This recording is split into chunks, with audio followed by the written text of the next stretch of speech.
അസ്സലാമു അലൈക്കും വറഹ്മത്തുള്ളാഹി തആല വബറകാതുഹു. അൽഹംദുലില്ലാഹ് വസ്സലാത്തു വസ്സലാമു അലാ അഷ്റഫി റസൂലില്ലാഹ് വഅലാ ആലിഹി വസഹ്ബിഹി അജ്മഈൻ. അമ്മാ ബഅദ്. എല്ലാ മാന്യ പ്രേക്ഷകർക്കും മുസ്ലിം വിശ്വാസം ചാനലിൻ്റെ മറ്റൊരു എപ്പിസോഡിലേക്ക് സ്വാഗതം. അസ്സലാമു അലൈക്കും വറഹ്മത്തുള്ളാഹി വബറകാതുഹു. അൽഹംദുലില്ലാഹ് വസ്സലാത്തു വസ്സലാമു അലാ അഷ്റഫി റസൂലില്ലാഹ് വഅല ആലിഹി വസഹ്ബിഹി അജ്മഈൻ. അമ്മാ ബഅദ്. എല്ലാ മാന്യ പ്രേക്ഷകർക്കും മുസ്ലിം വിശ്വാസം ചാനലിൻ്റെ മറ്റൊരു വീഡിയോയിലേക്ക് സ്വാഗതം.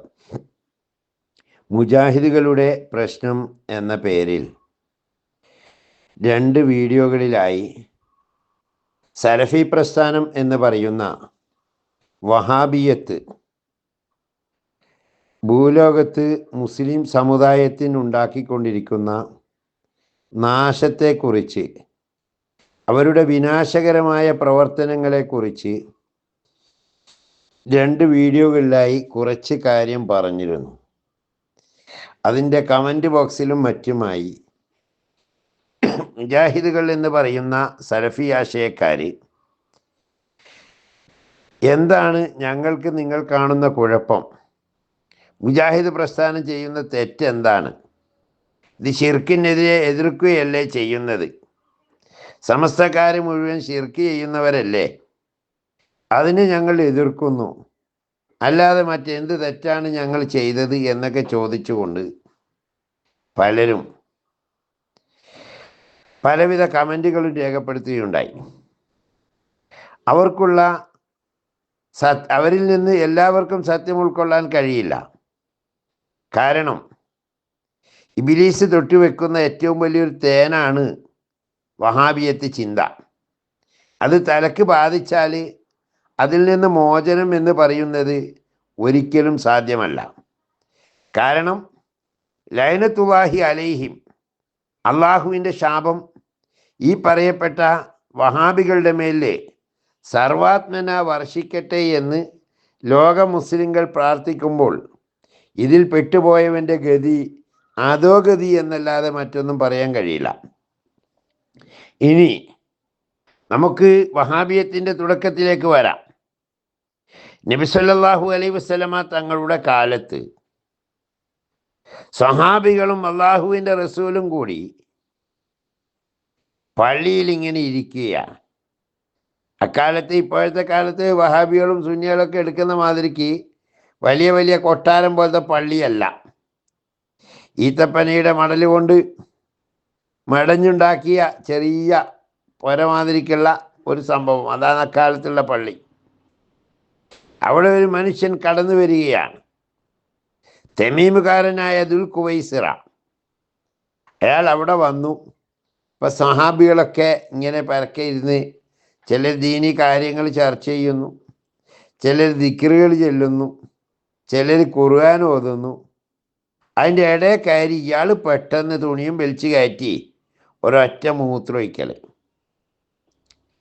ഇത് കണ്ടപ്പോൾ സഹാബാക്കൾക്ക് വലിയ ബുദ്ധിമുട്ടായി തോന്നി. ഈ മനുഷ്യൻ എന്ത് പണിയാ ചെയ്യുന്നത്? ചില സഹാബികൾ തൻ്റെ വാളും എടുത്തുകൊണ്ട് ഇയാളെ വെട്ടാൻ വേണ്ടി ഓടി. അങ്ങനെ അപ്പം നബി സല്ലല്ലാഹു അലൈഹി വസല്ലമ തങ്ങൾ അവരെ തടഞ്ഞു. ഇയാൾ അവിടെ നിന്ന് പൂർണ്ണമായിട്ട് മൂത്രമൊഴിച്ചു. മൂത്രമൊഴിച്ച് കഴിഞ്ഞപ്പോൾ എന്ത് ചെയ്തെന്നറിയോ? സഹാബാക്കളോട് നബി സല്ലല്ലാഹു അലൈഹി വസല്ലമ പറഞ്ഞു, അവിടെ നിങ്ങൾ മണ്ണെല്ലൊന്ന് മാറ്റി ഒന്ന് കഴുകി വൃത്തിയാക്കി ഇട്ടേക്ക്. ഈ മനുഷ്യനെ വിളിച്ചു. എന്നിട്ട് പറഞ്ഞു, ഇത് പള്ളിയാണ്. ഈ പള്ളി എന്ന് പറഞ്ഞാൽ മൂത്രമൊഴിക്കാനും കാഷ്ടിക്കാനും ഉള്ളതല്ല, ഇത് നിസ്കരിക്കാനും ഖുർആൻ ഓതാനും ഉള്ളിയാണ്. ആരോട് പറഞ്ഞു? ഈ ഗ്രാമീണനായ തമീം ദേശക്കാരനായ ദുൽ ഖുവൈസിറയോട് പറയുകയുണ്ടായി. അങ്ങനെ അയാൾക്ക് വലിയ നബി സല്ലല്ലാഹു അലൈഹി വസല്ലമ തങ്ങളുടെ പ്രവർത്തനവും സമീപനവും അയാൾക്ക് വലിയ സന്തോഷമായിട്ട് തോന്നി. എന്തായാലും നബി എന്നെ മറ്റവരെ കൊണ്ട് അടുപ്പിക്കുകയോ കൊല്ലിപ്പിക്കുകയോ ഒന്നും ചെയ്തിട്ടില്ലല്ലോ എന്ന് പറഞ്ഞു. അങ്ങനെ ഇയാൾ ഇസ്ലാമിലേക്ക് വരുന്നു, മുസ്ലിമായിട്ട് ജീവിക്കുന്നു. സഹാബികളിൽ ഒരാളായിട്ട് കഴിയുന്നു. കാലങ്ങൾ കഴിഞ്ഞുപോയി. ഒരു യുദ്ധത്തിന് ശേഷം സ്വഹാബാക്കൾ യുദ്ധവും കഴിഞ്ഞ് വന്നു.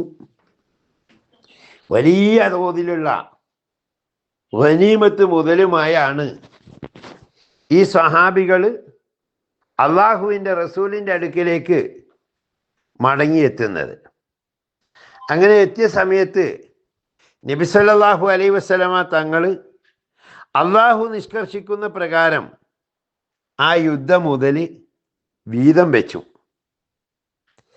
യുദ്ധത്തിന് പോയവർക്ക് ഇത്ര, ഖാദിമിങ്ങൾക്ക് ഇത്ര, അങ്ങനെ ഖുർആനിൽ നിഷ്കർഷിച്ച പ്രകാരം ഓതി വെച്ചപ്പോൾ ഒരു മനുഷ്യൻ എഴുന്നേറ്റ് എന്ന് പറയുന്നു, യാ മുഹമ്മദ് അഹദിൽ, മുഹമ്മദേ നീ നീതി കാണിക്കണം, നമുക്ക് തന്നെ കുറഞ്ഞു പോയി, കുറച്ചും കൂടി തരണം എന്നാണ് ഇയാൾ പറഞ്ഞതിൻ്റെ ചുരുക്കം. ഇത് കേട്ടപ്പോ അള്ളാഹുവിൻ്റെ റസൂലിൻ്റെ മുഖം ചുവന്ന് തൊടുത്തു. റസൂൽ ചോദിച്ചു ഇയാളോട്, അള്ളാഹുവും അവൻ്റെ പ്രവാചകനും നീതി കാണിക്കുന്നില്ല എങ്കിൽ ലോകത്താരടോ നീതി കാണിക്കുക എന്ന് നബി സല്ലല്ലാഹു അലൈഹി വസല്ലമ തങ്ങൾ ഈ മനുഷ്യൻ്റെ മുഖത്ത് നോക്കി ചോദിച്ചു. ഇയാളുടെ പേരും ദുൽഖുവൈസർ എന്നായിരുന്നു. അതെ, നേരത്തെ പള്ളിയിൽ വന്ന് മൂത്രമൊഴിച്ച് പോയ ദുൽഖുവൈസറത്തു തമീമി എന്ന് പറയുന്ന കാട്ടറബി, ഇയാൾ തന്നെയാണ് ഈ പറഞ്ഞതുമെന്ന് മുല്ല അലിയുൽ കാരി റഹ്മത്തുള്ളാഹി അലൈഹി തങ്ങൾ തൻ്റെ ഫതുൽ ബാരിയിൽ വിശദമായി പ്രതിപാദിച്ചിട്ടുണ്ട്.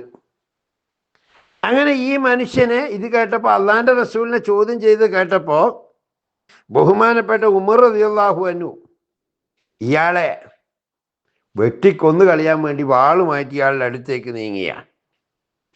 അത് കണ്ടപ്പോൾ അള്ളാഹിൻ്റെ റസൂല് പറഞ്ഞു, അവനെ ആരും ഒന്നും ചെയ്യരുത്. അവൻ്റെ കുടുംബത്തിൽ നിന്ന്, അവൻ്റെ മക്കളിൽ നിന്ന് ഒരു കൂട്ടർ വരും. നിങ്ങളോ നിങ്ങളുടെ മാതാപിതാക്കളോ കേട്ടറിവ് പോലും ഇല്ലാത്ത ചില കാര്യങ്ങൾ ദീനിൻ്റെ പേരിൽ ഇവനൊക്കെ പ്രചരിപ്പിക്കാൻ തുടങ്ങും. നിങ്ങൾ കാത്തോളണം എന്ന് നബി സല്ലല്ലാഹു അലൈഹി വസല്ലമ തങ്ങൾ ഈ മനുഷ്യൻ്റെ മുന്നിൽ വെച്ചുകൊണ്ട് തന്നെ ഈ സമുദായത്തിന് മുന്നറിയിപ്പ് നൽകി. ഇയാളുടെ പേരക്കുട്ടിയാണ് ഈ അബ്ദുൽ വഹാബ് എന്ന് പറയുന്ന വൃത്തികെട്ട ജന്മം.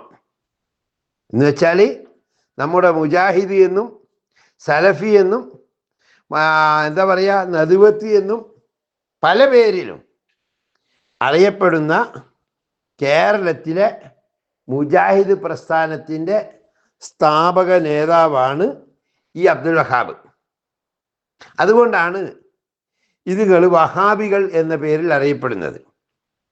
ഷെയ്ത്താൻ എന്ന് പറഞ്ഞാലും, പിശാചി എന്ന് പറഞ്ഞാലും, സാത്താനി എന്ന് പറഞ്ഞാലും, ഇബിലീസ് എന്ന് പറഞ്ഞാലും ഒക്കെ ചെലുത്താനാകുന്നത് പോലെ സലഫി എന്ന് പറഞ്ഞാലും, മുജാഹിദ് എന്ന് പറഞ്ഞാലും, വഹാബി എന്ന് പറഞ്ഞാലും, ബിദ്അത്തുകാരി എന്നൊക്കെ പറഞ്ഞാലും എല്ലാം ചെന്നെത്തുന്നത് ഈ അബ്ദുൽ വഹാബ്.